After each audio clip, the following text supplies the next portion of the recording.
لله رب العالمين والعاقبة للمتقين والصلاة والسلام على أشرف الأنبياء والمرسلين أما بعد أعوذ بالله من الشيطان الرجيم بسم الله الرحمن الرحيم يا أيها الذين آمنوا اتقوا الله حق تقاته قال الله تبارك وتعالى في القرآن المجيد في مقام آخر انما يخشى الله من عباده العلماء صدق الله العظيم وصدق رسوله النبي الكريم ان الله وملائكته يصلون على النبي يا ايها الذين آمنوا صلوا عليه وسلموا تسليما اللهم صل على سيدنا ومولانا محمد معدن الجود والکرم آلہ وصحبہ وبارک وسلم۔ حمد و صلات کے بعد انتہائی عزت و تکریم کے لائق سامعین و حاضرین، دوستو، بزرگ اور بھائیوں، محفل شب برات کے عنوان سے اس خوبصورت رات میں اور ان ٹھنڈی ہواؤں میں آپ حضرات تشریف فرمائیں۔ نبی پاک صلی اللہ علیہ وسلم نے ارشاد فرمایا، جب شعبان کی 15ویں رات آئے تو رات کو بیدار رہا کرو اور صبح کو روزہ رکھا کرو۔ تو جب حضور نے کہہ دیا بیدار رہو تو پھر کسی کو سونا نہیں چاہیے، بیدار رہنا چاہیے۔ اور بیداری کا مطلب یہ نہیں کہ وہ آدمی بس جاگتا رہے، اس کا مطلب یہ ہے کہ وہ اللہ اللہ کرے، درود پاک پڑھے، عبادت کرے، تلاوت کرے، ذکر فکر میں رہے۔ کچھ باتیں اس مقصد کے لیے کہ اس رات اللہ پاک نے اپنی رحمت کے دروازے کھولے ہیں، تو کچھ ایسی بات کی جائے جس سے دل نرم ہو جائے۔ دوستو، قرآن مجید کی 2 آیات میں نے پڑھی ہیں۔ اللہ کریم نے فرمایا، یا ایھا الذین آمنوا اتقوا اللہ حق تقاتہ، اے ایمان والو اللہ سے ڈرو اور اتنا ڈرو جتنا ڈرنے کا حق ہے۔ ڈرو اللہ پاک سے، اور جس طرح تم کسی سے ڈرتے ہو، ڈرنے کا حق ہوتا ہے، وہ حق ادا کرنے کی کوشش کرو۔ ہم میں سے بہت سارے لوگ ڈرتے ہیں کچھ لوگوں سے، اور جب وہ ڈر رہے ہوتے ہیں تو انہیں احساس ہوتا ہے۔ اللہ پاک نے ہمارا وہ احساس خود بیان کر دیا ہے۔ فرمایا، جب تم کسی سے ڈرتے ہو تو تمہیں اس کا احساس ہوتا ہے کہ تم کتنا ڈرتے ہو، تو پھر تم کوشش کرتے ہو کہ تم وہ کام نہ کرو جس سے وہ بگڑ جائے گا، ناراض ہو جائے گا۔ جو لوگ قانون سے ڈرتے ہیں وہ اشارہ نہیں توڑتے، کچھ بھی ہو جائے اشارہ نہیں توڑتے۔ انہیں پتہ ہے کہ یہاں اشارہ توڑیں گے تو الجھ جائیں گے، اور جہاں انہیں فکر نہ ہو کہ کوئی پوچھنے والا نہیں، وہاں ہم نے دیکھا ہے کہ لوگ اشارہ توڑ دیتے ہیں۔ اللہ تبارک و تعالیٰ نے موقع دیا، میں حرمین شریفین حاضر ہوا تو وہاں ایک روڈ دائری روڈ کہلاتا ہے۔ اس روڈ سے پیدل چلنے والے نہیں گزر سکتے۔ وہ کہتے ہیں جی اس روڈ سے پیدل والا نہ گزرے، ان کے لیے علیحدہ جگہ ہے۔ قانون یہ ہے کہ اگر کوئی پیدل آدمی وہاں سے گزرے اور اس کا ایکسیڈنٹ ہو جائے تو وہ حکومت یہ کہتی ہے کہ یہ کیوں یہاں سے گزرا تھا، لہٰذا کوئی مقدمہ نہیں ہو سکتا۔ وہاں ہم نے دیکھا ہے کہ لوگوں کو سڑک پہ پیر بھی نہیں رکھتے، کہتے ہیں مر گئے تو بنے گا کچھ نہیں۔ یہاں بھی بہت سارے ایسے معاملات ہوتے ہیں کہ جہاں انسان محسوس کرتا ہے کہ یہ بڑا میرے لیے نقصان ہو جائے گا، تو وہ ڈرتا ہے۔ ایک چھوٹی سی بات ہے کہ رات کو کوئی آدمی اپنا دروازہ کھلا رکھ کے نہیں سوتا، حالانکہ کوئی حرج نہیں، کبھی کھلا رہ بھی جاتا ہے، اور اگر کبھی رہ جائے تو جس کی ذمہ داری بند کرنے کی ہو اس کے ساتھ پھر جو رویہ ہوتا ہے گھر والوں کا، یہ خوف ہے ہمارا اندر کا، تو بڑی شدت کے ساتھ ہم اس شخص کو سخت سست کہتے ہیں، ڈانٹتے ہیں، کہتے ہیں تو نے خیال ہی نہیں کیا، جمع پونجی لٹ جاتی تو یہ خوف ہے، یہ ہمارا اندر کا یہ خوف ہے۔ آپ بازار میں جائیں تو درجنوں لوگوں نے گن مین بٹھائے ہوئے ہیں، ان کا دل نہیں کرتا کہ اضافی تنخواہ دی جائے، کیا مطلب ہے ایک آدمی کو اضافی پیسے دینے کا، لیکن وہاں آدمی بٹھایا جاتا ہے، اس کو تنخواہ دی جاتی ہے، اس کی روٹی کا بندوبست کیا جاتا ہے، اس کے سارے ضروریات زندگی کا خیال رکھا جاتا ہے، اور پس منظر یہ ہوتا ہے کہ ڈر لگتا ہے اگر یہ شخص نہ ہوا تو ہمارے چوری ہو جائے گی۔ تو اللہ فرماتے ہیں کہ تو جہاں سے ڈرتا ہے تجھے پتا ہے،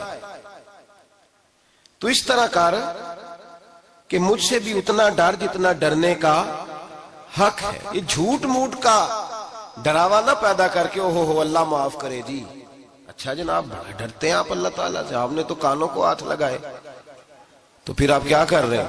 اللہ معاف کرے جی میں تو بات نہیں کرتا، بس 2-4 آدمیوں کی پگڑی اچھالوں گا، اس سے زیادہ نہیں۔ ڈر لگتا ہے جی بات کرتے ہوئے، 15-20 آدمی بس میرے قابو آئے۔ یہ کس قسم کا ڈر ہے؟ ڈرنے کا حکم دیا، اور میرے رسول کریم سید عالم صلی اللہ تعالی علیہ وآلہ وسلم نے ارشاد فرمایا کہ تو رب کریم سے دنیا میں ڈر جا جس طرح ڈرنے کا حق ہے۔ جب قیامت کا دن آئے گا تو اللہ تجھے ڈرائے گا نہیں بلکہ اپنی رحمت کی چھاؤں میں جنت میں داخل کر دے گا۔ یہاں ڈر، ایک جگہ تو اللہ نے فرمایا ڈرو، اور کچھ جگہوں پہ فرمایا کہ جو میرے علم والے بندے ہیں نا، جن کو میں نے علم دیا ہے، عالم ہے، ان کے بارے میں فرمایا کہ ان کے دلوں میں میری خشیت ہے۔ انما یخشی اللہ من عبادہ العلماء، اللہ کے بندوں میں سے جو علم والے ہیں وہ اللہ کی خشیت رکھتے ہیں۔ قرآن نے ایک جگہ کہا ڈرو، خوف کا لفظ بھی استعمال کیا، وَلِمَنْ خَافَ مَقَامَ رَبِّهِ جَنَّتَانِ، خوف بھی ہے اور خشیت بھی ہے۔ ان دونوں کا معنی ایک ہی ہے، ڈرنا، خوف کا معنی بھی اور خشیت کا معنی بھی، ڈرنا۔ جب آپ علماء لغت کو پڑھیں گے، عربی ادب کو جاننے والے لوگوں کا مطالعہ کریں گے تو انہوں نے یہی لکھا ہے کہ ان دونوں کا معنی ڈرنا ہے۔ میری طرف دیکھیے، توجہ کریں، کچھ سمجھانے لگا ہوں، اس نقطے کو ضرور سمجھیے گا۔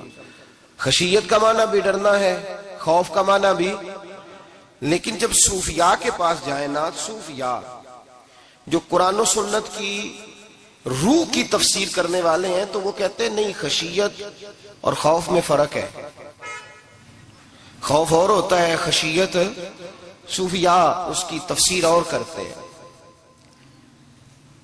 وہ کہتے ہیں خوف بھی ہوتا ہے اور خشیت بھی ہوتی ہے، الگ الگ چیزیں ہیں، ایک نہیں۔ بڑی خوبصورت بات ہے، اگر آپ سمجھ گئے تو آپ کو فائدہ دے گی۔ صوفیاء یہ کہتے ہیں کہ بھائی خوف ہوتا ہے اپنے گناہوں کا، کہ میں نے یہ گناہ کیے ہیں، اگر اللہ نے مجھ سے پوچھا تو مجھے بڑا خوف آتا ہے، مار پڑے گی، یہ خوف ہے۔ پھر سمجھ لیں، ایک آدمی نے حرام کا مال اکٹھا کیا ہے زندگی میں، معاذ اللہ اس نے بڑے پاپ کیے، گناہ کیے، شراب پی، بدکاری کی، معاذ اللہ تعالیٰ ثم معاذ اللہ۔ اب اسے ڈر لگ رہا ہے کہ اللہ تبارک و تعالیٰ نے پوچھا تو میں کیا جواب دوں گا، یہ خوف ہے۔ اور خشیت یہ ہے کہ ایک آدمی سارا دن نماز پڑھتا ہے، روزہ رکھتا ہے، عبادت کرتا ہے، اللہ کو یاد کرتا ہے، پھر بھی ڈرتا ہے، یہ خشیت ہے، یہ خشیت ہے۔ جو گناہوں سے ڈرے وہ خوف ہے، اور جو رب کی ناراضگی سے ڈرے وہ خشیت ہے۔ جو کہے یار میرا رب کہیں ناراض نہ ہو جائے، میرا رب کہیں مجھ سے، بڑی خوبصورت مثال دی۔ میں نے اپنے صاحب سے پوچھا کہ حضور یہ مسئلہ کیا ہے، تو فرمانے لگے ایک بادشاہ نے ایک غریب کی بیٹی اسے پسند آ گئی تھی، تو اس نے عزت کے ساتھ اس سے شادی کر لی، رشتہ بھیج کے، وقار کے ساتھ۔ بیٹی کا باپ اپنی بیٹی کے مقدر پر رشک کرنے لگا کہ میری بیٹی کو بادشاہ نے پسند کیا ہے، بادشاہ کے شہزادے نے رشتہ بھیج دیا ہے۔ شہزادہ بیاہ کے لے گیا بیٹی کو، 20 کنیزائیں، نوکرانیاں اس عورت کی خدمت کرنے پہ لگی ہوئی ہیں، اس کا ہر حکم ماننے کو تیار ہے، لیکن وہ بی بی سویرے بھی رو پڑتی ہے اور شام کو بھی رو پڑتی ہے، روتی رہتی ہے۔ اس سے کسی نے پوچھ لیا کہ بی بی تو روتی کیوں ہے، 20 کنیزائیں ہیں، گھر میں سکون ہے، ہر شے ہے، تو روتی کیوں ہے؟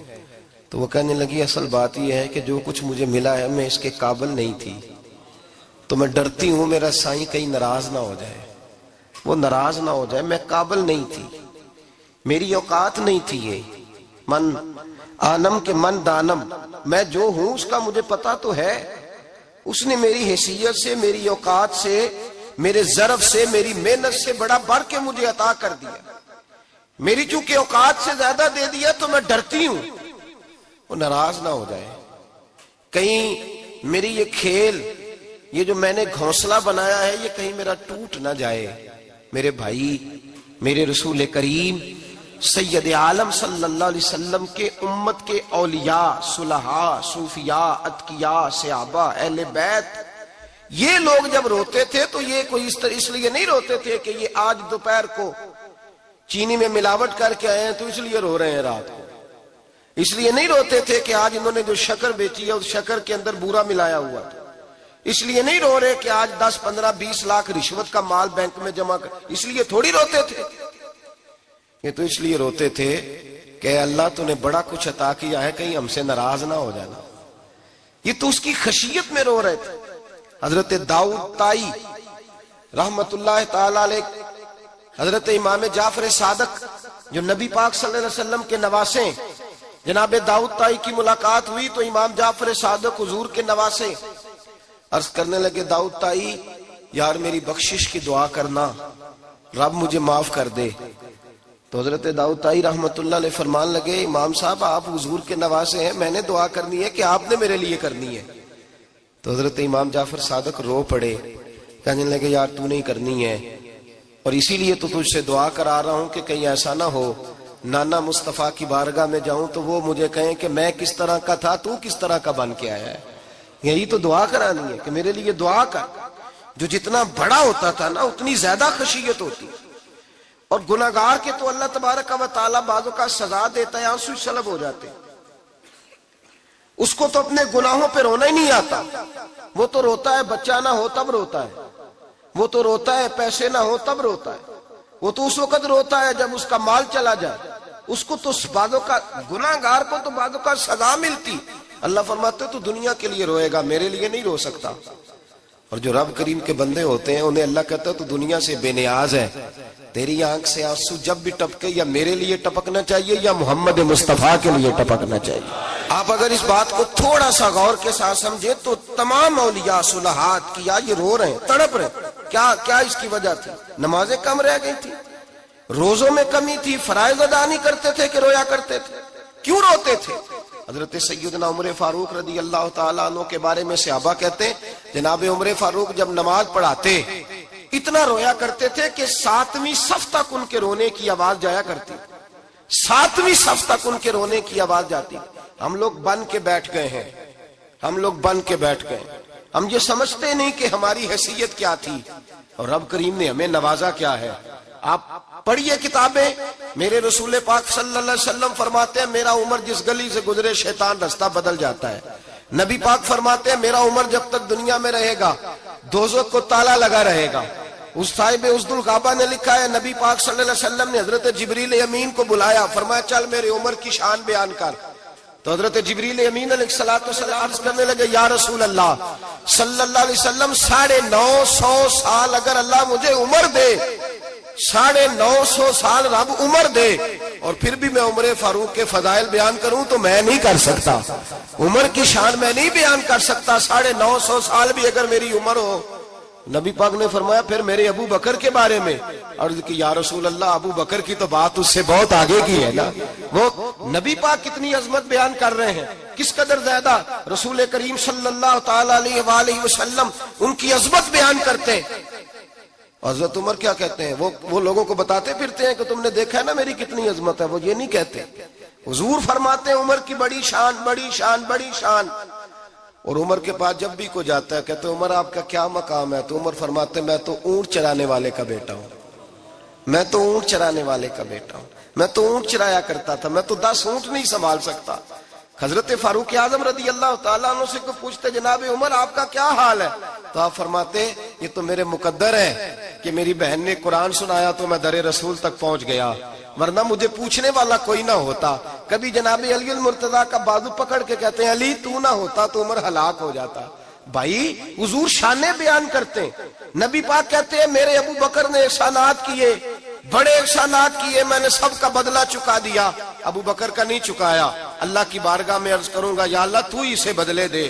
اور جناب ابو بکر صدیق سے کوئی پوچھتا ہے ابو بکر آپ کا کیا حال ہے، تو ابو بکر صدیق فرماتے ہیں مجھ سے میرے اندر کا عالم نہ پوچھو، اگر قیامت کے دن اعلان ہوا نا کہ سارے لوگ بخشے گئے ایک باقی بچا ہے تو مجھے ڈر لگتا ہے کہ اکیلا ابو بکر ہی بچ جائے گا جو نہیں بخشا جائے گا، مجھے ڈر آتا ہے۔ او بھائی پن کے بیٹھ گئے لوگ، لوگوں کو پوچھ کر کے دیکھیں، کہتے ہیں کیا پاپ کیا ہے، کیا ہو گیا ہے؟ خشیت سے کانپتی ہوئی روحیں، تڑپتے ہوئے میرے رسول پاک کے غلام، اولیاء اللہ صوفیاء کرام کے رونگٹے کھڑے ہیں رب کریم کے خوف سے۔ جو جتنا مالک کو جانتا ہے اتنا کانپ رہا ہے، اتنا ڈر رہا ہے۔ جس کی آنکھوں سے آنسو خشک ہے، مطلب یہ ہے یہ رب کو جانتا ہی نہیں، اسے کیا خبر اس کا جلال کتنا ہے، اسے کیا خبر اس کا عذاب کتنا ہے، تو کیا جانے۔ ان بطش ربک لشدید، جب وہ پکڑتا ہے تو بڑا سخت پکڑتا ہے۔ حضرت عثمان غنی کو 3 دفعہ میرے نبی پاک نے فرمایا جنتی ہے، جنتی ہے، العثمان فی الجنہ، العثمان فی الجنہ، العثمان فی الجنہ، 3 دفعہ حضور نے جنت کی بشارت دی۔ میرے مصطفیٰ کریم نے فرمایا میرا عثمان گلی سے گزرے تو فرشتے بھی اس کی حیا کرتے ہیں۔ جناب عثمان غنی جن کو میرے نبی نے 2 بیٹیاں دے کے کہا عثمان میری 100 بیٹی بھی ہوتی، ایک کے بعد دوسری انتقال کرتی جاتی تو میں ساری تیرے نکاح میں دے دیتا۔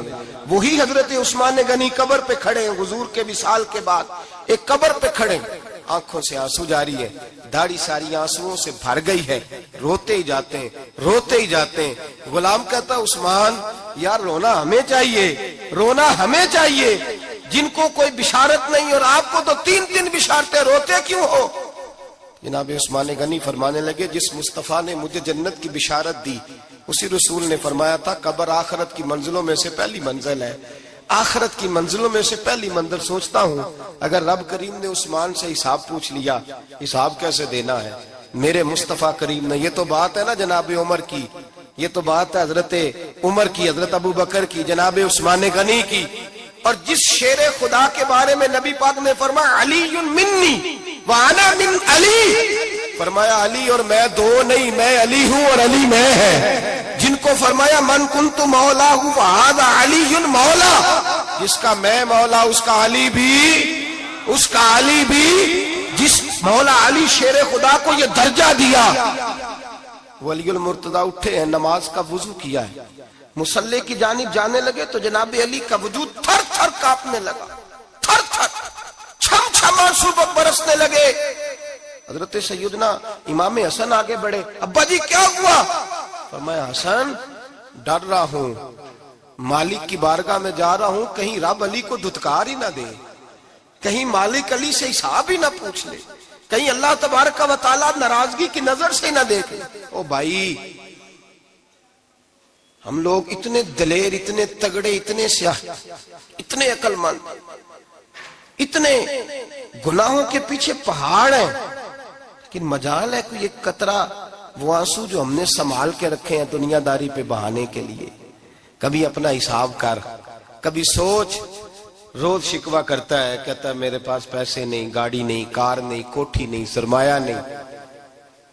کبھی سوچ جو کچھ ہے اگر رب کریم میرے اور آپ کے اعمال دیکھے تو ہماری حیثیت ہے کہ وہ سارا کچھ ہمیں دیا جاتا، ہماری اوقات تھی کہ وہ ہمیں دیا جاتا جو اس نے دیا ہے۔ ٹٹول کے دیکھیں، عمر گزر گئی شکوے کرتے، ذرا پلٹ کے دیکھیں، اگر ہمارے گناہ اور ہماری نیکیاں اکٹھی کی جائیں تو ہم جزا والے نہیں سزا والے نکلتے ہیں معاذ اللہ۔ محمود غزنوی بڑا پیار کرتے تھے ایاز کے ساتھ، بڑا پیار کرتے تھے، نوازا کرتے تھے، روز کوئی نہ کوئی تحفہ ملتا تھا ایاز کو۔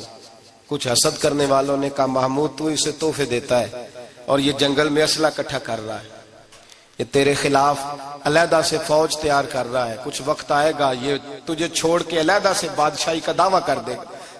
محمود غزنوی کہنے لگے یہ کس طرح کی بات؟ کہا تمہیں پتہ ہے کہ ایاز عصر سے لے کر عشاء تک کہاں رہتا ہے؟ محمود کہنے لگے یار واقعی میں نے کبھی پوچھا تو نہیں، شک کا بیج بو دیا، شک کا بیج بو دیا۔ محمود غزنوی کہنے لگے اچھا آج میں پیچھا کروں گا، تفتیش کروں گا، تحقیق کروں گا کہاں جاتا ہے، تحقیق کروں گا۔ محمود غزنوی نکلے پیچھا کرنے۔ عصر کے بعد ایاز نے جنگل کا رخ کیا، محمود بھی پیچھے پیچھے ہو لیے. کہتے ہیں جنگل کے بیچ جا کے ایک جھونپڑی آئی. اس جھونپڑی کے اندر ایاز گئے, دروازہ کھولا, اندر چلے گئے. مجھے بڑا غصہ تھا کہ ہر بات مجھے بتاتا ہے, یہ کیوں نہیں بتائی. جب ایاز اندر گئے تو میں نے زور زور سے دروازہ کھٹکھٹایا غصے کے ساتھ. ایاز نے دروازہ کھولا, باہر آئے. میں نے کہا پیچھے ہٹ.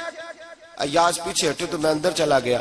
محمود کہتے ہیں جب میں اندر گیا تو میں نے اس جھونپڑی میں ایک پرانا کرتا لٹکا ہوا دیکھا, ایک ٹوٹے ہوئے جوتے پڑے ہوئے دیکھے, ایک چھوٹا سا ڈنڈا دیکھا, ایک مٹکا, ایک پیالہ دیکھا.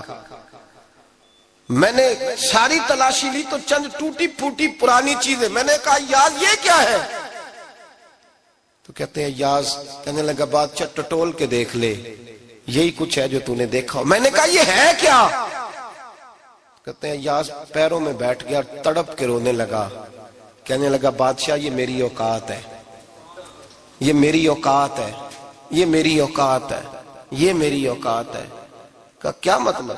کہنے لگا جس دن تیرے پاس آیا تھا نا تو یہ میری کائنات تھی کل. آج تیری مہربانیوں نے مجھے یہاں تک پہنچا دیا ہے. میں جو تیرا غدار نہیں نہ ہوتا, میں جو تیری نافرمانی نہیں کرتا, اس لیے نہیں کرتا کہ میں ہر شام آ کے اپنی اوقات یاد کرتا ہوں, اور پھر مجھے روز رات کو میرا نفس کہتا ہے اس کا وفادار رہنا, اس کا وفادار رہنا. تو اس حال میں تھا جب آیا تھا, اگر یہ بگڑ گیا تو پھر تجھے اپنی اوقات کا پتہ ہے نا. محمود غزنوی نے سینے سے لگایا. کہنے لگے آج تک تو بچا بھی اس لیے ہے کہ تو اپنی اوقات نہیں بھولا. ملا رومی کہتا ہے اپنی اوقات یاد رکھ, تو کیا تھا. تجھے ایک رات سونے نہ دے تو اپنی ٹانگوں پہ کھڑا نہیں ہو سکتا. تیری وہ آنکھ لے جائے تو کچھ نہیں کر سکتا. وہ تجھے معذور کر دے تو کچھ نہیں کر سکتا. 30 سال کے اونچے 7 فٹ قد کے جوان اس نے فالج زدہ کر کے ہسپتالوں میں ڈال دیے, وہ کچھ نہ کر سکے. بڑے بڑے پہلوان جو کہتے تھے کہ ہم اٹھے تو دنیا اٹھتی ہے, اس نے پھینک دیے من و مٹی کے نیچے, کچھ نہ کر سکے. اپنی حیثیت نہ بھول. میرے رسول کریم سید عالم صلی اللہ علیہ وسلم نے فرمایا 2 باتوں میں لوگ دھوکے میں ہیں, دھوکے میں ہیں, دھوکے میں ہیں, دھوکے میں. یا رسول اللہ کون سی؟ فرمایا جو صحت مند ہے وہ دھوکے میں ہے. وہ سمجھتا ہے میں کبھی بیمار ہی نہیں ہوں گا, مجھے روز اسی طرح نیند آئے گی جس طرح اب آتی ہے, میں روز اسی طرح اٹھوں گا جیسے اب اٹھتا ہوں, میں اتنا ہی لمبا چوڑا رہوں گا جس طرح آج ہوں, میرا حسن اسی طرح قائم رہے گا جیسے آج ہے. تو دھوکے میں ہے, دھوکے میں. بڑے بڑے آئے اور بڑے بڑے مٹی کا ڈھیر ہو گئے, فنا ہو گئے. کل من علیہ فان, فنا ہو گئے, کوئی پوچھنے والا نہ رہا. اور میرے رسول پاک نے فرمایا جو فارغ ہیں, جن کو رب نے اپنی عبادت کے لیے فارغ کیا, اپنے دین کی نوکری کے لیے فارغ, وہ بھی دھوکے میں ہیں, وقت ضائع کر رہے ہیں, چوک اور چوراہے میں کھڑے ہیں. میرے بھائی جب اپنی حیثیت انسان بھولتا ہے, حیثیت بھولتا ہے, پھر وہ شکوہ کرتا ہے. جب اپنی اوقات بھولتا ہے پھر شکوہ کرتا ہے. جب وہ بھول جاتا ہے کہ میں کیا تھا پھر وہ شکوہ کرتا ہے. حضرت سیدنا امام اعمش رحمت اللہ علیہ بازار میں کھڑے تھے تو بادشاہ کا بیٹا گزرا, اکڑ کے گزرا. آپ نے بازو پکڑ کے کھینچا, فرمایا جا کے اپنی ماں سے پوچھ اور اپنے باپ سے پوچھ تیری اوقات کیا ہے. اکڑ کے چلتا ہے, جا پوچھ ان سے تیری حیثیت کیا ہے. حضرت جناب سیدنا امام اعمش نے ڈانٹا تو واپس آیا, آگے کہنے لگا ابا وہ امام کیا کہتا تھا کہ میری اوقات کیا ہے, کیا اوقات ہے میری. تو باپ اور ماں دونوں گھورنے لگے, کہنے لگے بیٹے ہمارے پاس دولت بھی تھی, گھر بھی تھا, مکان بھی تھا, جائیدادیں بھی تھی, بادشاہت بھی تھی, پر ہم دنیا کے دروازوں سے بھیک مانگ مانگ کے تھک گئے تھے.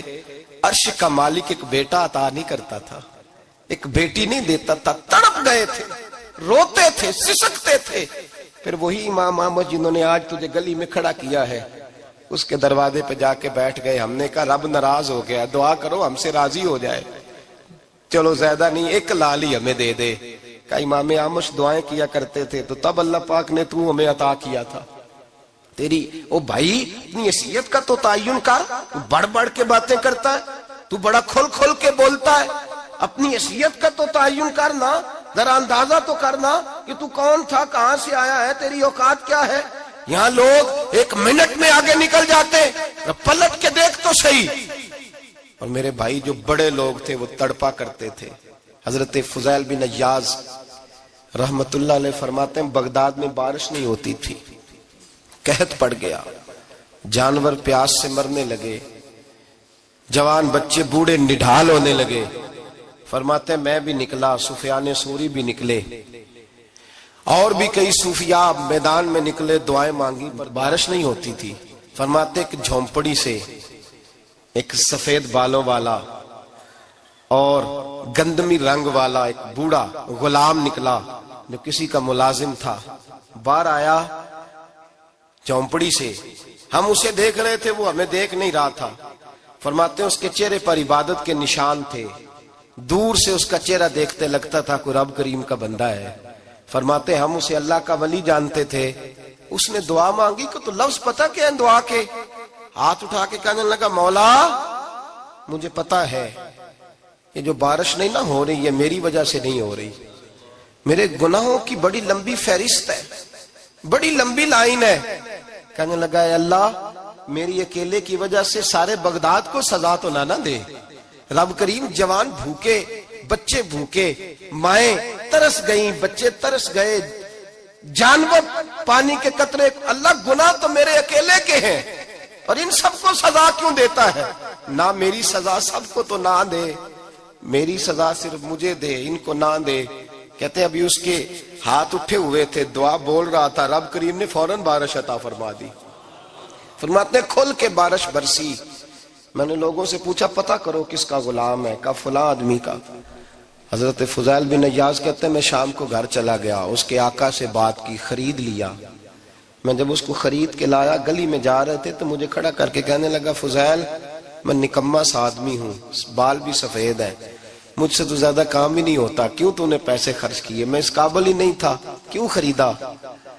تو حضرت فضیل ابن عیاض کہتے ہیں میں نے اس کو کہا کل جو تو نے دعا مانگی تھی تو نہیں دیکھ رہا تھا، ہم دیکھ رہے تھے، تو مقبول ہے رب کریم کی بارگاہ کا، تجھے اس لیے خرید کے لایا ہوں تو مقبول ہے۔ کہتے ہیں یہ لفظ سنے تو ٹھہر گئے، وہ کہنے لگے اچھا آقا مجھے 5 منٹ کا وقت ملے گا؟ میں نے کہا ہاں ہاں ضرور ملے گا۔ کہتے ہیں انہوں نے وہیں نماز کی نیت باندھ لی، 2 رکعتیں پڑھی اور 2 رکعتیں پڑھ کے ہاتھ اٹھائے، کہنے لگے مولا تیرا اور میرا راز تھا، تو نے راز کیوں کھولا؟ اللہ مسترنا بسترک الجمیل، یا اللہ تیرے پاس پیارے پیارے پردے ہیں، ایک پردہ مجھے عطا کر دے، مجھے اپنا رکھ، مجھے لوگوں کے سامنے میرے پردے نہ کھول۔ آپ فرماتے ہیں یہ کہہ کہ وہ زمین پہ بیٹھے کلمہ شہادت پڑھا، ان کی روح پرواز کر گئی۔ میرے بھائی جو زیادہ پرہیزگار تھے، تو بڑے رب کریم کے بندے تھے، ان کے تو آنسو خشک ہی نہیں ہوتے، وہ تو تڑپا کرتے، صبح شامیں ان کی روح کے گزرتے تھے اور رب کریم کی ناراضگی سے ڈرتے تھے۔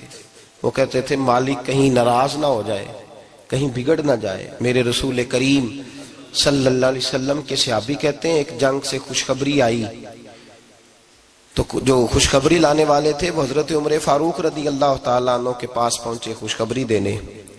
حضرت عمر رضی اللہ تعالیٰ عنہ کھڑے تھے، صحابی نے آ کے کہا عمر مبارک ہو۔ جناب عمر کچھ لوگوں سے گفتگو کر رہے تھے، بات چیت جاری تھی، کہا مبارک ہو فتح ہو گئی۔ حضرت عمر کہنے لگے ٹھہر تو جا، اس سے تو بات کر لینے دے جس سے کر رہا ہوں۔ جب کہنا ٹھہر تو جا، تو وہ جو پیچھے کھڑے تھے وہ شرمندہ ہو گئے۔ اتنی سی بات ہے نا، چودھری تو بندہ بنتا ہی تب ہے جب 5-10 کی ایک دن کے اندر بےزتی کر لے، پڑھا لکھا تو بنتا ہی تب ہے جو 10-15 کو جاہل کہہ لے، تو بڑا تو بنتا ہی تب ہے جو 5-6 کو نیچا دکھا لے۔ تو یہ ہماری ڈگریوں کا تو مزاج ہی بڑا مختلف ہے، ہم تو اعزاز والے ہوتے ہی تب ہیں جب کچھ چھوٹا ہوگا تو ہم بڑے ہوں گے نا، ہم تو چاہتے ہیں ہمیں کچھ چھوٹا ملے، کسی کو چھوٹا کر کے اس کے قد پہ سوار ہو کے بڑا ہونا چاہتے ہیں۔ اتنی سی بات تھی کہ ٹھہر جانا یار پہلے اس کی تو سن لینے دے۔ وہ شرمندہ ہو گئے صاحب۔ جب وہ شرمندہ ہوئے تو سیدنا فاروق اعظم دوڑے گئے۔ صحابہ کہتے ہیں گارا تھا، کیچڑ تھا، اس گارے میں سر رکھا، سجدہ کرنے لگے، اٹھے، کہنے لگے مولا اپنے عمر سے ناراض نہ ہو جانا، یہ کل تک اونٹ چرایا کرتا تھا، آج تیری مخلوق کو شرمندہ کرنے لگ گیا ہے، یہ اپنی حیثیت ہی بھول گیا، اسے خبر ہی نہیں کہ یہ کیا تھا، یہ آج تیری مخلوق کو شرمندہ کرتا ہے۔ اللہ اپنے عمر سے ناراض نہ ہو جانا۔ وہ شخص کہتے ہیں پیچھے آ کے کھڑا رو رہا ہوں. میں نے کہا عمر کیا کر رہے ہو؟ فرمایا نہیں یار میں نے تجھے شرمندہ کیا ہے, یہ میں بھول گیا تھا کہ میں کیا ہوں. بھائی اپنی حیثیت کا تعین کریں, آؤ آج اپنی حیثیت کا تعین کریں, دیکھیں ہم کہاں تھے کہاں بیٹھے, پلٹ کے دیکھیں کیا تھے ہم کیا ہیں, راتیں کہاں گزرتی ہیں, صبح کہاں بیتتی ہیں. ایک لمحے کے لیے پلٹ کر اپنے ظلم, زیادتیاں, جھوٹ, غیبتیں, بے حیائیاں, اپنی زندگی کے امور کا اگر ہم یک نظر جائزہ لیں, پیچھے پلٹ کے دیکھیں تو حضرت جناب سیدنا غوث اعظم جیلانی رضی اللہ تعالیٰ عنہ فرمایا کرتے تھے اگر لوگ اپنے گناہ یاد کریں تو وہ پریشان ہو جائیں کہ ہمیں پانی کا قطرہ کیوں مل رہا ہے, اور اگر اپنی غلطیاں یاد کریں تو انہیں احساس ہو کہ ان کا سانس کیسے چل رہا ہے. بھائی اگلی بات سنو گے تو اور حیران ہو جاؤ گے. حضرت غوث اعظم رضی اللہ تعالیٰ عنہ فرمایا کرتے کہ اب خیال آتا ہے, اب سوچ آتی ہے کہ رب کریم نے کتنی ڈھیل دی ہوئی ہے. ہم ہیں کہ سمجھتے ہیں یہ میری عقل مندی کا کمال ہے کہ مجھے سارا کچھ نافرمانی کے باوجود بھی مل رہا ہے. بھائی خشیت الہی پیدا کریں. جتنا بندہ بڑا ہوتا تھا اس کے دل میں خوف بھی اللہ کا وہ جانتا تھا. حضرت امام اعظم ابو حنیفہ بیٹھے تھے تو ایک بی بی فتویٰ پوچھنے آئی. بی بی روز خاوند سے مطالبہ تو کرتی ہے, فلاں چیز چاہیے فلاں چیز چاہیے, اللہ کرے وہ یہ مطالبہ کرنے لگ جائے کوئی شے نہیں چاہیے, جو چاہیے حلال کا چاہیے. آمین تو کہہ دے. اللہ کرے بی بی یہ مطالبہ کرنے لگ جائے سوکھی روکھی چاہیے پر چاہیے مجھے جائز دینا, بے شک ایک وقت دینا. اللہ کرے یہ مطالبہ ہونے لگ جائے. شب برات کی بڑی مقدس رات, اللہ کرے اس رات یہ مطالبہ ہونے لگ جائے. ایک بی بی آئی خاتون, چرخہ کاٹتی ہے, سوت بناتی ہے. حضرت امام صاحب سے مسئلہ پوچھنے آئی. کیا مسئلہ پوچھا اس نے؟ کہنے لگی حضرت جی میں نا رات کو اپنی چھت پہ بیٹھ کے چرخہ کاٹتی ہوں, سوت بناتی ہوں. 14ویں رات کا چاند جب چڑھا ہوتا ہے تو اس کی روشنی میں میں چرخہ کاٹتی ہوں. کئی دفعہ نا بادشاہ کا لشکر میری گلی سے گزرتا ہے, بڑے بڑے لالٹین انہوں نے پکڑے ہوتے ہیں, بڑے بڑے روشن دان, بڑی بڑی ان کے اندر روشنی ہوتی ہے. تو حضرت جی کئی دفعہ نا وہ جب گزرتے ہیں تو ان کی روشنی میں بھی میں کچھ سوت بنا لیتی ہوں. مسئلہ یہ پوچھنا تھا کہ اس روشنی میں میں جو سوت بناتی ہوں اس کی کمائی میرے لیے جائز ہے کہ ناجائز ہے؟ اس کی روشنی میں حضرت امام اعظم نے اللہ اکبر کا اور چھم چھم آنسو گرنے لگے. حضرت امام صاحب نے اپنا گریبان پکڑا اور کھینچا, قمیض پھٹ گئی.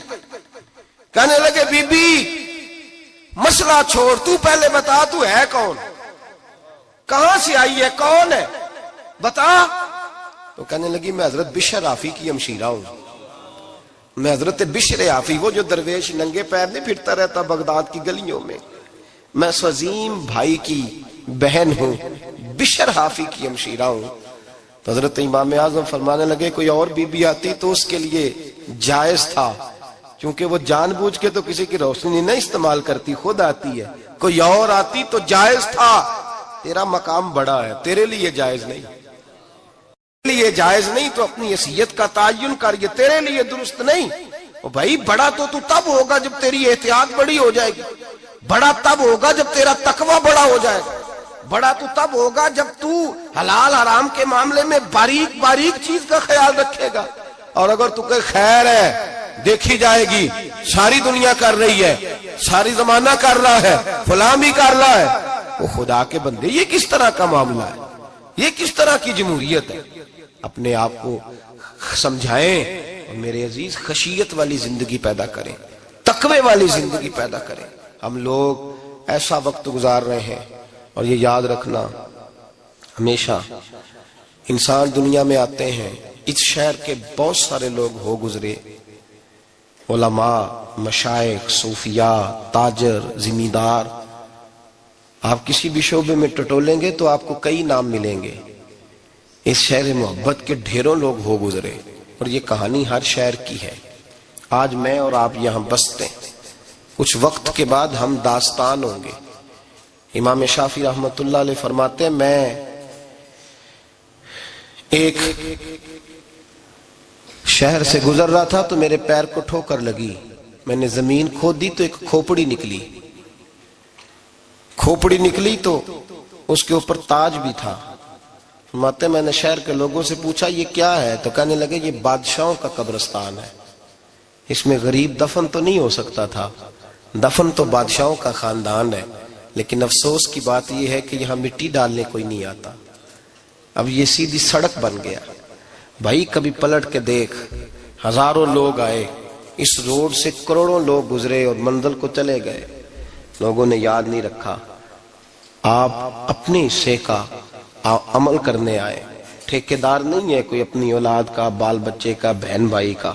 حق ضرور ہے، ان کے لیے محنت ضرور کرے گا، لیکن اس کو یہ اجازت نہیں ہے کہ وہ کہے کہ میں اب بڑا ذمہ دار ہوں تو میں نے 20 کروڑ بینک بھر کے جانا ہے۔ حضرت عمر بن عبدالعزیز رحمت اللہ تعالی علیہ کے انتقال کا وقت آیا تو اپنے بیٹوں کو بلایا، فرمانے لگے بیٹو تمہارا باپ بزدل تھا، تمہارے لیے کچھ کر نہیں سکا۔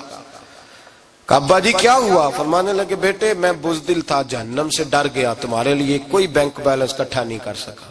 میں تھوڑا دلیر ہوتا، دوزخ سے نہ ڈرتا تو تجوریاں بھر کے جاتا۔ پرانے بادشاہ محل چھوڑ کے گئے ہیں، پر میرے پاس کچھ نہیں ہے، بادشاہ ہونے کے باوجود میں فقیر ہوں، خالی آ جا رہا ہوں، بزدل جو تھا۔ آپ نے جب یہ لفظ کہے تو بچے رونے لگے، کہنے لگے ابا جی ہمیں تو فخر ہے، ہمیں تو فخر ہے، جس گلی سے بھی ہم گزرتے ہیں کپڑے ہمارے سادے ہوتے ہیں پر لوگ دکانیں چھوڑ کے ملتے ہیں، کہتے ہیں نیک باپ کی اولاد جا رہی ہے، یہ بڑے مرتبے والے باپ کی اولاد جا رہی۔ بھائی یاد رکھیں، خشیت الہی پیدا کریں، نہ اپنی ذات کے ساتھ ظلم کریں۔ اگر آپ کوئی بھی غلط کام کرتے ہیں تو اس کا جواب آپ نے دینا ہے۔ اگر آپ نے 1 کروڑ روپیہ ناجائز کمایا ہے تو وہ اللہ آپ سے نہیں، آپ کے بچے سے نہیں پوچھے گا، بیوی سے نہیں پوچھے گا، بہن بھائی سے نہیں، وہ آپ نے جواب دینا ہے۔ آپ نے اپنے اعمال پر غور کریں۔ آج شب برات ہے، میرے نبی کریم صلی اللہ علیہ وسلم نے فرمایا کہ میری امت کی اتنی بخشش ہوگی، مدینے میں سب سے زیادہ بنو کلب کا قبیلہ بکریاں پالتا ہے، ان کی بکریوں کے بالوں سے بھی زیادہ اللہ میری امت کی بخشش فرمائے گا۔ اس کو توبہ کی رات کہا جاتا ہے۔ توبہ کا مطلب یہ ہوتا ہے کہ اللہ میں آج کے بعد گناہ نہیں کروں گا۔ توبہ کا مطلب ہوتا ہے کہ میں آج کے بعد یہ غلطی، آپ کا ملازم کتنی بار غلطی کرے تو آپ رکھ لیتے ہیں؟ ایک دن میں 100 دفعہ کرے تو گنجائش ہے اس کو رکھنے کی؟ اللہ رکھ لیتا ہے، کہتا تو توبہ کر، ہے گنجائش؟ میرا خیال ہے جو 10 بار بھی کرے اس کے لیے بھی گنجائش ہے، اس کے لیے بھی گنجائش ہے۔ استاد باپ ہوتا ہے، بچے سے غلطی ہو جائے تو کہتا تجھے ارجانہ بھرنا پڑے گا۔ بچے لگے نہیں ہوتے اسکولوں میں، جرمانے لگے ہوتے ہیں، چھٹی کا لیدہ ہے، فلاں کام کا لیدہ ہے، حالانکہ باپ ہے۔ بھائی اللہ فرماتا ہے تو توبہ کر، اور توبہ یہ ہے کہ میں آج کے بعد یہ گناہ، جس آدمی نے کل 5 نمازیں نہیں پڑھنی اس کا آج توبہ کرنے کا کیا مطلب ہے؟ توبہ کا کیا مطلب ہے کہ میں آئندہ گناہ، تو جو سویرے 5 نمازیں نہیں پڑھنا چاہتا، کہتا ہے کل زور نہیں میں نے پڑھنی، چلو فجر تک جاگنا ہے، فجر پڑھ لوں گا، تو اس نے توبہ کی ہے؟ کوئی مذاق ہے؟ استغفر اللہ استغفر اللہ استغفر اللہ، معاف کر دے، کیا معاف کر دے؟ سویرے تو مسجد آئے گا۔ بھائی آپ کسی جگہ، ہم سادے لوگ ہیں، دیہاتی لوگ، یہ ہمارا دیہات کا ماحول ہے، بچے کو مارتے ہیں نا مدرسے والے کے، تو ہم کہتے ہیں دوبارہ کرے گا، تو کیا کہتا ہے اگوں، تو جو بچہ کہے تسی تھپڑ دو مار لو میں سویرے پھر کرنا جی، تو اس کو معافی ملے گی؟ یہ کیسی معافی ہے کہ سویرے میں نماز نہیں پڑھنی زور کی لیکن یا اللہ معاف کر دے، یا اللہ، یہ جھوٹ ہے، یہ دھوکہ ہے، یہ مذاق ہے، مذاق نہیں کرے۔ اور بندہ کوئی سیانا ہو تو مذاق برداشت نہیں کرتا، اور معاذ اللہ استغفر اللہ، رب کریم کے ساتھ مذاق، یا اللہ میری توبہ، یا اللہ میری توبہ، یا اللہ مجھے معاف کر دے، یا اللہ معاف کر دے، اور سویرے جھوٹ پھر بولنا ہے اٹھتے ہی، تو یہ کیسی توبہ ہے؟ توبہ کا مطلب ہوتا ہے کہ میں توبہ کرتا ہوں آج کے بعد گناہ، تو توبہ کو سمجھے تو صحیح نا میرے بھائی، توبہ کو سمجھیں۔ تمام صحابہ، چونکہ شراب حرام نہیں تھی تو ہر آدمی پیا کرتا تھا، جب حرام ہو گئی تو پھر کسی نے منہ نہیں لگایا، توبہ ہو گئی تو پھر ہو گئی، پھر معاملہ ختم ہو گیا۔ پھر کبھی قریب حضرت مرثد بن ابی مرثد البغوی رضی اللہ تعالیٰ عنہ، حضور کے صحابی ہیں، آپ فرماتے ہیں میرے اندر ایک غلطی تھی، میرا بہت ساری خواتین کے ساتھ دوستانہ تھا۔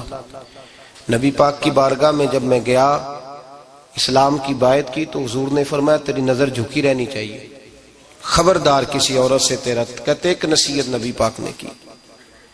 آپ فرماتے ہیں میں نے اپنے دل کو اس طرح سمجھایا کہ عورتیں اگر میرے پاس آ کے کھڑی ہوتی تھی تو میرے اندر کا وجود کہتا تھا کہ ہو ہی نہیں سکتا میری توجہ جائے، اس لیے کہ توبہ کی ہے، اب دوبارہ ادھر توجہ جا سکتی۔ میرے بھائی توبہ کو اس کے مفہوم کے ساتھ توبہ کریں، جھوٹ نہیں بولیں، گناہ نہیں کریں۔ میرے رسول کریم صلی اللہ علیہ وسلم نے فرمایا استغفار پڑھا کرو، میں دن میں 100 مرتبہ استغفار کرتا ہوں۔ حضور کہتے ہیں میں دن میں، حضور 100 دفعہ دن میں استغفار کرتے۔ امام حسن کے پاس ایک شخص آیا، کہا میرے پاس اولاد نہیں، فرمایا استغفار پڑھ۔ ایک پھر آ گیا، اس نے کہا حضور میرے پاس روزی نہیں، فرمایا استغفار پڑھ۔ ایک اور آیا، اس نے کہا حضور بیماری بڑی ہے گھر میں، فرمایا استغفار کر۔ آپ کے صاحبزادے بیٹھے تھے، کہا ابا جی جو آتا ہے آپ استغفار ہی بتاتے ہیں۔ آپ فرمانے لگے جب کوئی بندہ توبہ کرتا ہے تو رب راضی بڑا ہوتا ہے۔ تو میں نے سب کو توبہ کا وظیفہ بتایا ہے، جس کی جو بھی مجبوری ہو اگر توبہ کر لے تو اللہ تعالیٰ اسے آسانی عطا کر دیتا ہے، اللہ اس پہ نظر رحمت کر دیتا ہے۔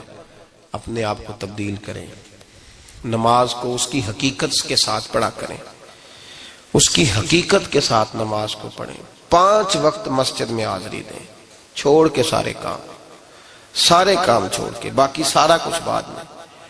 آپ کا رشتہ لوگوں کے ساتھ زندگی کا ہے، موت کا نہیں ہے۔ آپ خود دیکھ لیں جن کے بزرگ چلے گئے وہ ڈیلی جاتے ہیں قبرستان، کل وہاں بیٹھتا ہے 2 گھنٹے جا کے، والد صاحب ہیں، دادا جی ہیں، نانا جی ہیں، دیکھا کبھی کسی کو صبح گیا ہو شام آیا ہو؟ یہی حال ہمارا ہوگا، بالکل کوئی نہیں جائے۔ اور پھر جب کوئی انتقال کر جاتا ہے نا تو کوئی یہ نہیں کہتا کہ ابا جی کو غسل دے لو، کہتے ہیں میت کو غسل دو۔ ماں آنکھوں کی ٹھنڈک ہوتی ہے لیکن کہتے ہیں لاش کو اٹھاؤ، جنازے کو اٹھاؤ۔ آپ کے رشتے ناتے ختم ہو گئے۔ اگر آپ ناراض نہ ہوں تو مجھے جنازے پڑھانے کا موقع ملتا ہے، 1-2 بات عرض کرتا ہوں، اس کے بعد ذکر کرتے ہیں، انشاءاللہ دعا ہوگی۔ جنازوں پہ جانے کا اتفاق ہوتا ہے تو میں جنازے سے محسوس کرتا ہوں بہت ساری چیزوں کو۔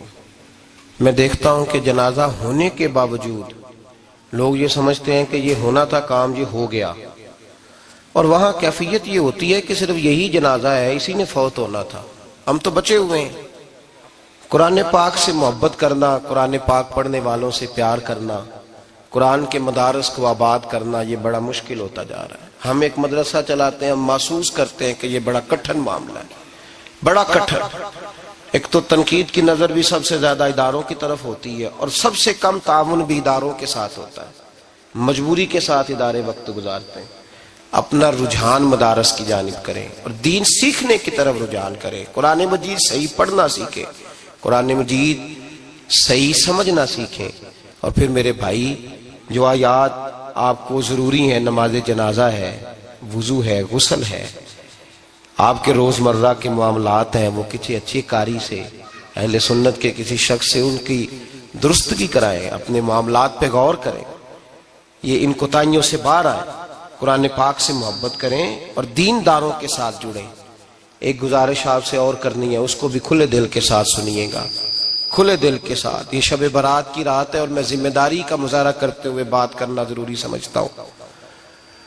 آپ کسی پیر صاحب سے ملیں، کسی آستانے پہ جائیں، یہ کچھ گزارشات ہیں، بات میری ختم ہو گئی، وہ کر کے میں دعا کرنے لگا ہوں۔ تو شریعت اسلامیہ کا ضرور پاس اور لحاظ کریں۔ یہ دیکھیں جس صوفی کے پاس، درویش کے پاس، جس کو آپ پیر سمجھ رہے ہیں، اسے کوئی قرآن حدیث بھی آتا ہے، وہ کوئی سنت شریعت کا بھی پابند ہے۔ میری اپنی جماعت سے ہاتھ باندھ کے گزارش ہے، خدا را اب بس کر دیں، بڑی تباہی ہو گئی اور لمبی چوڑی ہو گئی، تھک گئے ہم کہہ کے۔ لوگ سمجھتے نہیں اس چیز کو۔ اعلیٰ حضرت فاضل بریلوی نے لکھا ہے، ادھر دیکھیں، اعلیٰ حضرت نے لکھا ہے کندھوں تک بال رکھنا جائز ہے، کندھوں تک، کندھوں سے نیچے رکھنا حرام ہے۔ کیسے اس شخص کو لوگ پیر مان لیتے ہیں جس نے داڑھی سنت سے چھوٹی رکھی ہوئی ہے، بال بڑے رکھے ہوئے ہیں؟ یہ ملنگ صاحب ہے۔ ان تماشوں سے باہر آ جائیں، اللہ تبارک و تعالیٰ کی بارگاہ کی طرف رجوع کریں. ہم دم کے قائل ہیں، درود کے قائل ہیں. میں سارا دن پتہ نہیں 20 تعویذ لکھ کے دیتا ہوں. ہمارے بزرگوں کا طریقہ ہے، یہ چیزیں جائز ہیں، ان کی شریعت میں اصل ہے، دلیل ہے، لیکن کل دین یہ نہیں ہے. اپنے آپ کو بچائیں اور علم کی طرف رجوع کریں، تقوی کی طرف رجوع کریں. ان ظالموں سے، بہروپیوں سے اپنے آپ کو بچائیں.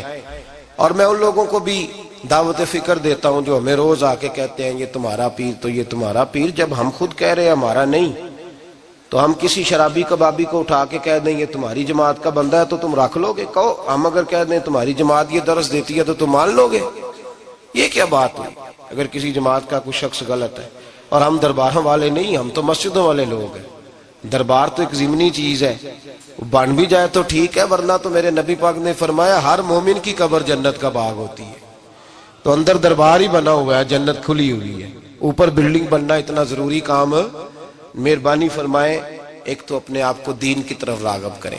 رمضان شریف آئے گا، اپنی اصلاح کی کوشش کریں. اور جب کسی دینی مجلس میں جائیں تو روح کی دنیا لے کر کے جائیں، کچھ سیکھنے کے ارادے سے جائیں، کچھ درس لینے کے ارادے سے جائیں. جمعے پڑھیں، دروس سنیں، تو کچھ لینے کے ارادے سے جائیں. اور دین کی خدمت میں اپنے حصے ڈالنے کی کوشش کریں. اس سے صرف چندے کا معاملہ نہیں، اس سے مراد یہ ہے کہ اپنی اولاد کو، اپنے بچے کو، اپنے آپ کو دیندار بنائیں. یہ آپ کا دین میں حصہ ہوگا، یہ آپ کا دین کے ساتھ تعاون ہوگا. آخری بات میرے بھائی آپ حضرات سے یہ ہے، اس کو ضرور سمجھیں. خواتین کو پردے کا پابند کریں، ان کو پردہ داری سکھائیں. پردہ شریعت میں ضروری ہے.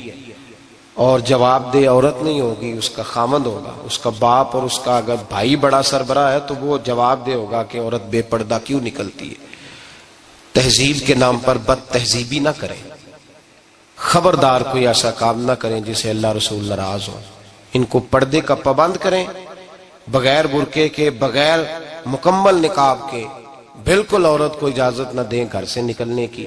سختی کریں اور ان کو سمجھائیں کہ ہمارا تعلق یورپ کے ساتھ نہیں، ہمارا تعلق خاتون جنت حضرت فاطمہ الزہرا کے ساتھ ہے. ان کو پابند کریں. اور یہ میں ذمہ داری سے بات کہہ رہا ہوں، مرد ذمہ دار ہے اگر اس کی عورت باپردہ نہیں ہے، وہ ذمہ دار ہے. اور اللہ کی بارگاہ میں اس کی کوئی بات قابل قبول نہیں ہوگی. اور شب برات کی رات اتنے لوگ گواہ ہیں کہ یہ پیغام آپ کو پہنچایا گیا، آپ کو پہنچایا گیا. آسمان، زمین اور ہوا گواہ ہے کہ ہمیں یہ بات پہنچائی گئی کہ ہمیں ان کو پردہ کرانا ہے. ذکر ہوگا. ذکر کیا ہے؟ ذکر ہے اللہ کو یاد کرنا. اور میرے نبی پاک صلی اللہ علیہ وسلم نے ایک حدیث میں فرمایا رب کا ذکر اس طرح کرو کہ لوگ تمہیں دیوانہ سمجھیں. یہ لوگ باتیں کرتے ہیں تو کھول کھول کے، اللہ کے ذکر کی باری آتی ہے تو تھک سے جاتے ہیں. تھک کے ذکر نہیں کریں. ذکر کریں تو پوری دل جمی کے ساتھ، سرور کے ساتھ، کیف کے ساتھ. اور آج کر کے تو دیکھیں بھلا ذکر میں ہوتا کیا ہے، یہ لذت کیا ہے، یہ کیف کیا ہے. میرے بچے چھوٹے مجھ سے کہتے ہیں ذکر لمبا کرایا کریں. بیٹا اکثر مجھے کہتا ہے ذکر جو ہے نا وہ جب آپ بڑا لطف آتا ہے ذکر میں. ذکر تو ایک کیفیت ہے، لگ جائے تو اس کا ایک اپنا ذائقہ ہے. تو ذکر کریں اللہ کا، درود شریف پڑھیں. دعا کیا ہے؟ آج لائٹ کو بند کر کے جب ہمارے ہاں ذکر ہوتا ہے، دعا ہوتی ہے، تو ہمارے بزرگ یہ کہتے ہیں ہم ثابت یہ کرنا چاہتے ہیں کہ ہم مجمع میں نہیں بیٹھے، یا اللہ تیری بارگاہ میں بیٹھے. ہمیں تو ساتھ والا دیکھ نہیں پا رہا. دعا مانگے اور اللہ سے مانگے تو کھول کے مانگے. اور آج اگر ہو سکے نا تو کوئی ایک آدھ قطرہ گرا ہی دے. میرے نبی پاک نے فرمایا محفل میں چند لوگ بھی رو پڑے تو سب کا کام بن جاتا ہے. آپ میں سے کوئی نیک آدمی ایسا ہوگا تو ہمارے جیسے کئی گناہگاروں کو ساتھ اللہ اس پہ فضل فرمائے گا. یہاں ذکر کے بعد دعا ہوگی، دعا کے بعد پھر سلام ہوگا، پھر ایک دفعہ آخر میں دعا ہوگی. پھر آپ کو کچھ وقت دیا جائے گا انفرادی طور پہ نفل ادا کرنے کا. 4 6 نفل پڑھ کے نئے سرے سے تازے ہو کے آپ حضرات تشریف لائیں گے. اور پھر انشاءاللہ تعالی یہاں لنگر کا بندوبست ہوگا. آپ حضرات کے لیے ماں حضر جو کچھ ہے آپ کو پیش کیا جائے گا. کوشش کریں روزہ رہ ہی جائے صبح کا. ویسے بھی پریکٹس ہوگی رمضان کی، اور شعبان میں زیادہ روزے رکھنا میرے نبی پاک کی سنت بھی ہے. اس لیے ضرور کوشش کریں کہ سحری کا بندوبست ہے تو آپ روزہ رکھیں تاکہ آپ کے لیے آسانی ہو جائے. اللہ تبارک و تعالی ہماری اس حاضری کو اپنی بارگاہ میں مقبول فرمائے.